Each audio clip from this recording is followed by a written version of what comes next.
The Yuengling Black and Tan was warm. It was ice cold when I sat down. She would be home soon.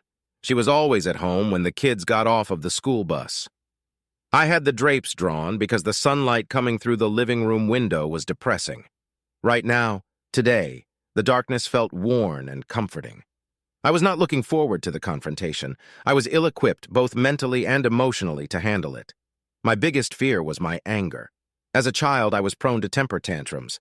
As an adult, I was unsure. In any event, it had to be quick because the school bus would arrive in about an hour. They cannot know. I will do everything in my power to keep them from knowing. 10 years of marriage down the drain. 10 years of my life wasted. 10 years of planning and dreaming for nothing. There was no future to look forward to. Nothing. A sensible man would have been musing about what he was going to say or how he was going to approach the coming discussion. Every time I tried to think of a clever line or comment, I came up blank. It always reverted back to the same point: self-pity. I was feeling sorry for myself and sorry for what my kids might have to go through. It was unacceptable. No plan of attack presented itself. Stupidly, I sat and waited for the situation to unfold. I was not ready. I drank the last of the warm beer as she opened the door. "John, what the hell are you doing sitting in the dark?" She walked over to the window to open the drapes. "No, let them shut a while." It was not a normal situation. I was never home in the middle of the day. I was always at work. Maybe that was part of the problem. She looked pensive as she put down her purse and jacket. "Are you ill?" "No, just depressed and disappointed." "Do you want to talk about it? Is there anything that I can do?" "There is nothing you can do, but I do want to talk about it. I just don't know how or where to start." "Is everything okay at work?" "Stop! Please stop! Just sit and listen. I will say what I have to say as best as I can. You don't have to say anything. In fact, I would prefer if you didn't say anything." Courtney sat and looked at her hands. I heard her quietly mumble to herself, "Oh, crap. I know about you and Mitch Cooper." She slowly looked up at me, and even in the dimly lit room, I could see the moisture in her eyes. Not tears, but almost. She started to say something, but I held up my hand. I didn't know what to do. I had no battle plan. In frustration, I threw the empty long neck across the room and stalked out the front door. She stood up but did nothing to try and stop me. I had no idea where I was going or what I was going to do. Matters of this nature were alien to me. First and foremost were the children. Courtney and I both came from broken homes. I swore that no matter what, my kids would never have to go through that. That meant that divorce was out of the question. It also meant that abandonment was not an option. I was screwed. My first stop was Gilbert Enterprises. There was plenty of vacation time on the books, and I had no trouble getting a week off. I had a small staff working for me, but they were all competent and able to fill in my absence. I started working at Gilbert 12 years ago as an apprentice draftsman, and now I was in charge of the entire graphics office, including a small cadre of maintenance personnel. I worked hard, and I was rewarded for my efforts. It looked like the summer trip to Dollywood was off the schedule. Shortly after I started at Gilbert, I met Courtney. I was always a bit confused as to how we met. It was some sort of barbecue at one of the engineers' houses. I was there, and then all of a sudden she was there with me. It wasn't as if I pursued her or anything. She started chatting, which was unusual because girls usually avoided me. I was not what you would call boyfriend material. I was too skinny, too tall, and too dorky. Courtney had been a year ahead of me in high school and had hung with the cool kids. In fact, I remembered that she spent a lot of time with one of the Fonzie wannabe guys. Yep, you guessed it. His name was Mitch. One thing led to another, and in less than a year, we were married and pregnant. At the time, it all seemed normal and above board. I was happy, and she seemed happy. Courtney was pretty much normal in all aspects. She didn't stand out in a crowd or draw attention to herself in any fashion. As far as I was concerned, she was perfect. 1 year after our son Bobby was born, we had our daughter Danny. Everything was absolutely great. For 10 years. Normally, people spend large amounts at restaurants when they are celebrating something. I ended up spending an exorbitant amount at my favorite sushi bar to drown my sorrows. Nothing was off the menu, and I treated myself to all of the delights that I always passed up because of the price. 2 hours later, I found myself at a Best Western hotel throwing up my expensive indulgence. It was better going in than coming out. I just was not good at this pity party stuff. I needed a plan. I needed help. I had a whole week to figure something out. There was no point in messing around with insurance, checking, or credit cards. There was nothing to change there. Our lifestyle would have to remain the same. I knew that some explanation would be required from Courtney, but I really didn't want it. If she admitted everything and I was forced to accept what she told me, then I would officially be a cuckold. I could not figure out how to avoid that. There was no way that she could or would deny it. That was not in her nature. I had no idea of the depth of the affair. I didn't know how long it had been going on or how serious it was. Was she planning on leaving me? Too damn many unanswered questions. I finally located a few old school friends who were aware of Mitch and Courtney's relationship. What was interesting was that there never seemed to be a breakup or falling out. As far as anyone knew, they were always a couple. Some of them were aware that I had married Courtney, but that was all. Mitch Cooper was a good-looking guy and very charismatic, just my opposite. He also was not very ambitious, academically or career-wise. He barely finished high school and had been working at a local Firestone Tire Company store for the last 10 years. He wasn't a manager or anything, just a tire installer. Now, there is nothing wrong with being a tire man, but at some point, most individuals advance to become shop or store managers. Mitch was still working at the entry level and seemed to be content with it. I was confused. What was the attraction? I worked my butt off to provide for my family and was rewarded with infidelity. I guess other women would have appreciated my efforts, but no other women ever expressed an interest in me. I was with Courtney because she wanted me to be with her. But then, why? I spent all day talking with old friends, acquaintances, and classmates. Putting everything together gave me a pretty clear picture. Courtney and Mitch never had a falling out. As far as anyone knew, they were always a couple, and many of them assumed that they still were. I had never questioned her about her relationship with him. I didn't want to know. I assumed that it was old history and that she had moved on. I was not jealous, suspicious, or worried about my marriage. I guess that was my mistake. Now I knew that I had to confront her. It would be difficult for me, and I'm sure for her. I was just hoping that she didn't hurt me too much. Of course, I still had no idea what I was hoping to gain or how I was going to eliminate the problem. I was able to get a small private table at Luciano's the next evening. We could talk without being overheard or interrupted. Courtney arrived right on time, looking good but apprehensive. She sat and smiled, but said nothing. We ordered, ate, and enjoyed the wine. It was awkward to say the least. Neither of us mentioned the problem at hand. Finally, the coffee came, and I decided to open Pandora's box. Can I get some sort of an explanation without any emotional rhetoric? Rather than try and explain, could you give me some idea of just what you want to know?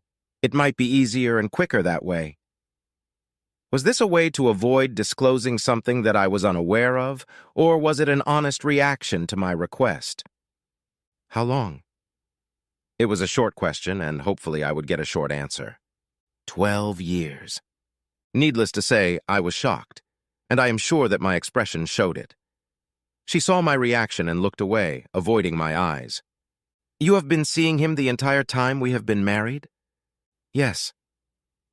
There was no embellishment to go with her answer. It was short and to the point. She sat silent, waiting for my next question. I was struggling to stay seated. Part of me was wanting to get up and leave, but I really needed a better answer. I motioned to the waiter for refills on the coffee. Things were not going as I anticipated. Why did you marry me? I was trying to keep the questions clean and easy, but I felt that the answer to this one would be more complicated. The quick answer, because you could give me what he could not or would not. That answer generated a whole bunch of new questions. I was hesitant to respond too quickly because I didn't want to interrupt the conversation flow. I amazed myself that I had the ability to hold my temper, and then I realized that I was actually becoming intrigued by the way the conversation was going. But why did you specifically pick me? I didn't. He did. Courtney, I think we have reached the point where you are going to have to stop giving me abbreviated answers. I want and need an explanation. I promise that I will sit here and remain quiet while you explain the whole thing so that it makes sense. Okay, but before I start, please believe me that at no time was there any attempt to be malicious or to hurt you in any manner. We, never did or said anything to disrespect you in any way. Other than the fact that she deliberately turned me into a cuckold, I had to agree with her. I nodded for her to continue. Mitch and I were very close for many years and swore devotion to each other. We were truly in love, just like in the movies and in those trashy romance novels. As hokey as it sounds, we were real soulmates. We had one big problem that we could not get over. I wanted a home and a family, and Mitch absolutely refused to even consider it. After months and months, we finally decided that we would try to find a surrogate husband. We had no idea what we were doing, but it sounded like a good idea at the time. Trying to find a suitable guy was not that easy. It had to be somebody who we felt could provide a stable environment and still be a good companion. You were our final choice. Believe it or not, John, you were the best of the best. That is why we choose you. I waved to the waiter for coffee refills. It was all too ridiculous to believe. Courtney, I don't want to interrupt you, but are you saying that the plan was to live with me as man and wife, but to keep Mitch as your lover and soulmate?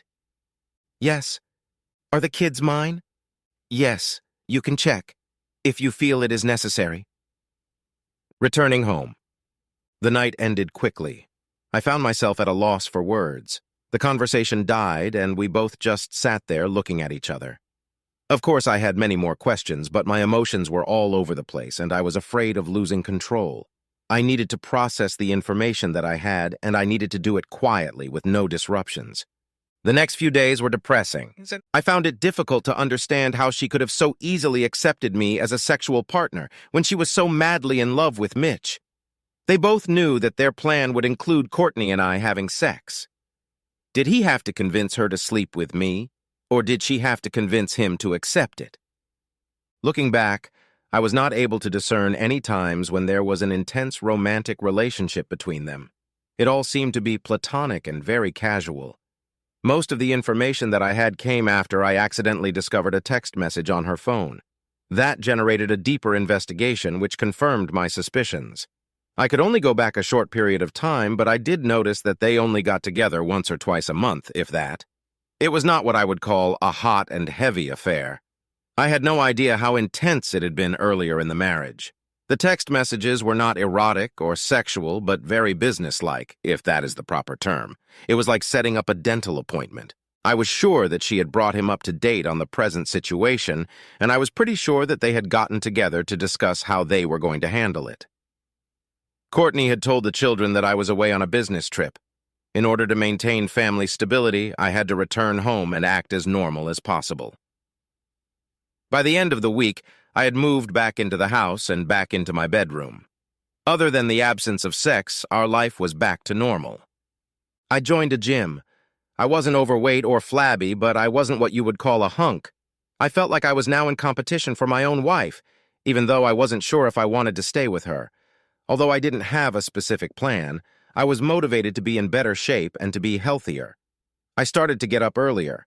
I had a protein shake for breakfast and then went directly to the gym before anyone else was out of bed. I would shower at the gym and go directly to work.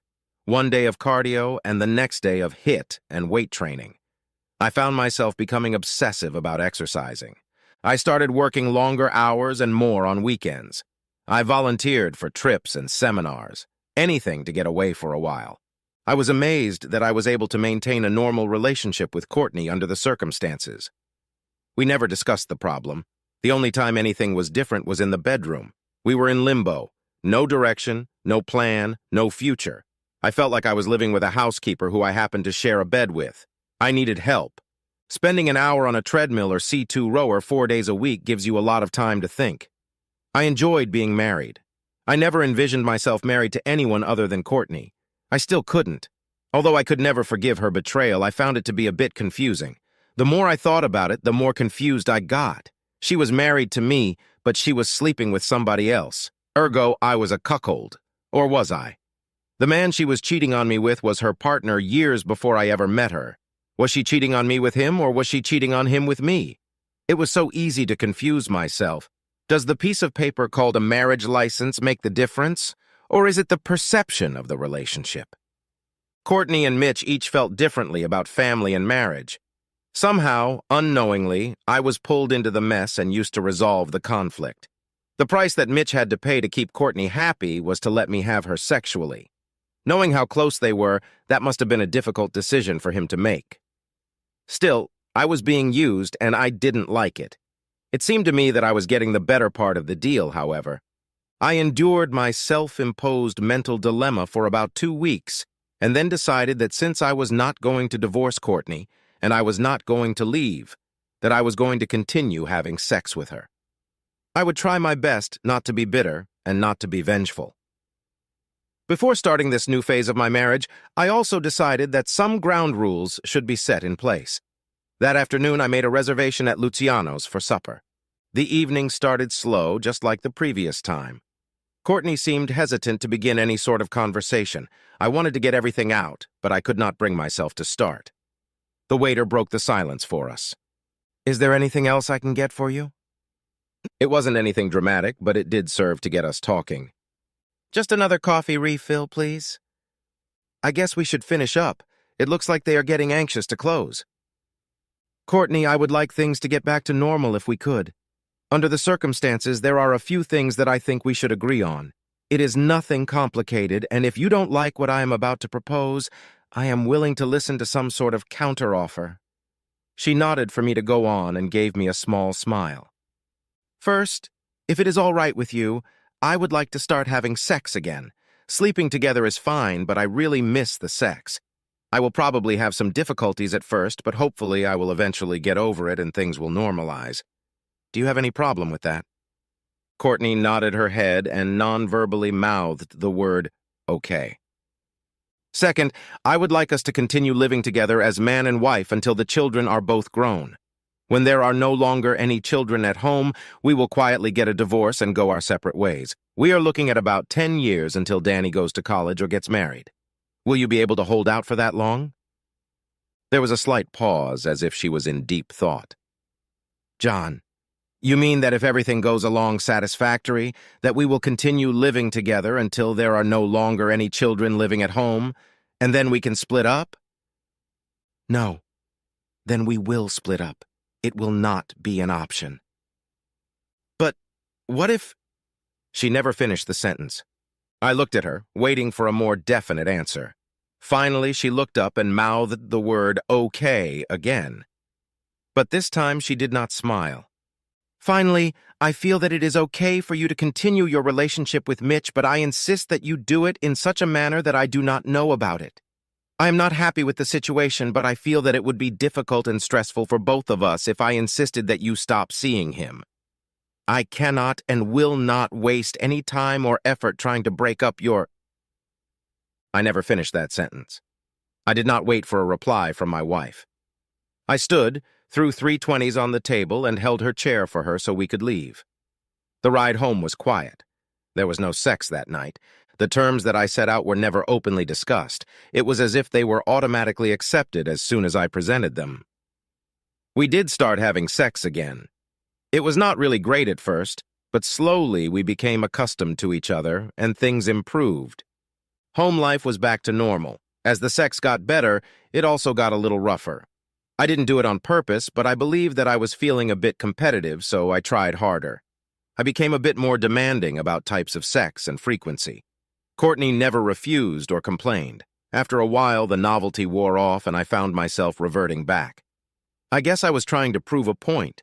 The most unusual thing that I realized was that as time passed, I no longer felt that I was being cuckolded. Technically, I guess I was. But in my head, I started to see it differently. Courtney was Mitch's woman. She had always been his woman.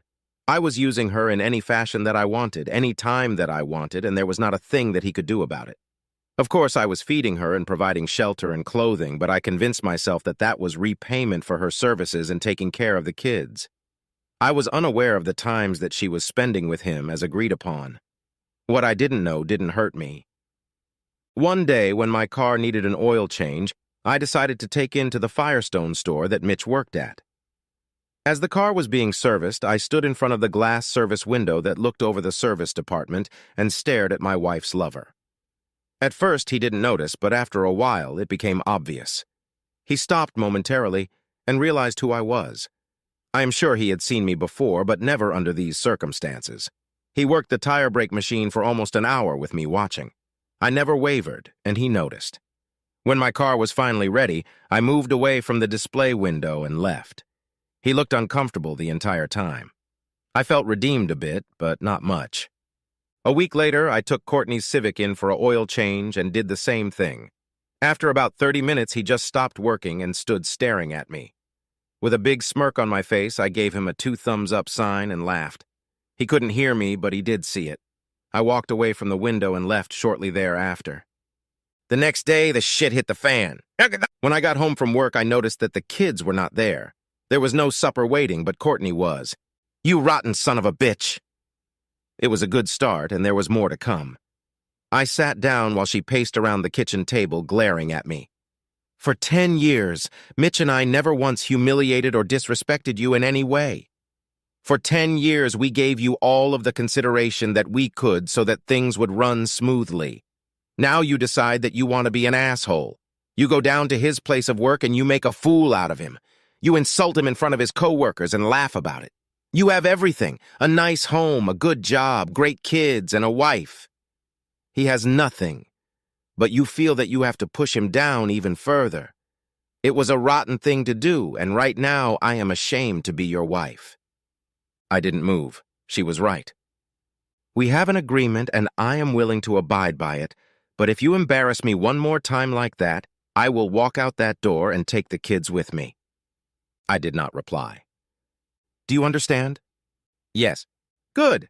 I am going to take a shower. Call Domino's and get a pizza. The kids are at your parents' house for the night." As I waited for the pizza, I realized one important thing. I was an asshole. Courtney was back to normal the next day. My stupidity was never mentioned again. I never went back to the Firestone store. I started concentrating on work and the children. For the next few years, everything went along smoothly. It was as if those few weeks had been erased from our collective minds. I did not check up on her in any fashion. It wasn't that I didn't care, but more that I didn't want to know. Gilbert Enterprises rewarded my efforts with pay raises and promotions. I was now also in charge of the EDP department. My knowledge in that area was weak, but I knew how to effectively use my people, and it paid off. Our friends and relatives were never aware of the passing problem, and we successfully presented ourselves as a loving, happy family. As far as I know, the kids never had a clue. Amazingly, I was not bitter. I actually enjoyed my relationship and companionship with Courtney. Occasionally, I would think about her and Mitch, but it quickly passed. I had convinced myself that I was not the cuckold and that Mitch was. I took his woman and used her. It was a bit delusional, but it was something that I could live with. Bobby finished high school and immediately joined the Air Force. Danny had a nice scholarship to Penn State, and we had enough in savings to cover all her other expenses. The day after Danny left, Courtney and I sat down. "You knew that this day was coming." "Yes. Mitch will be happy that it is all finally over." "John, I haven't seen or talked to Mitch in over 6 years. I have no idea where he even is." That was good news, but I tried not to let it show. Of course, I knew why she had not seen Mitch, but there is no way that I would let her know. I really did not want to see her go. Even with the infidelity, I still loved her. I wanted to let her know, but my stupid pride was holding me back. She started talking again before I could say anything.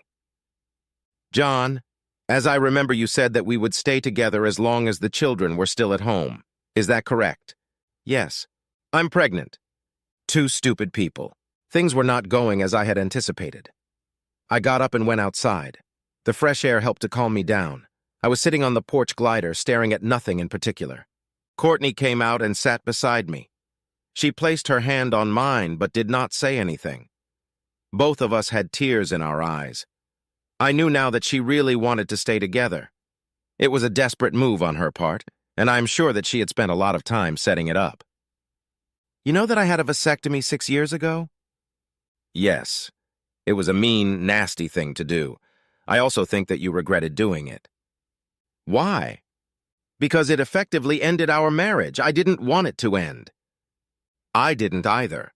But I don't understand why you would think that getting pregnant would make a difference. The result of your disclosing that would produce the opposite result than what you wanted. I had no choice.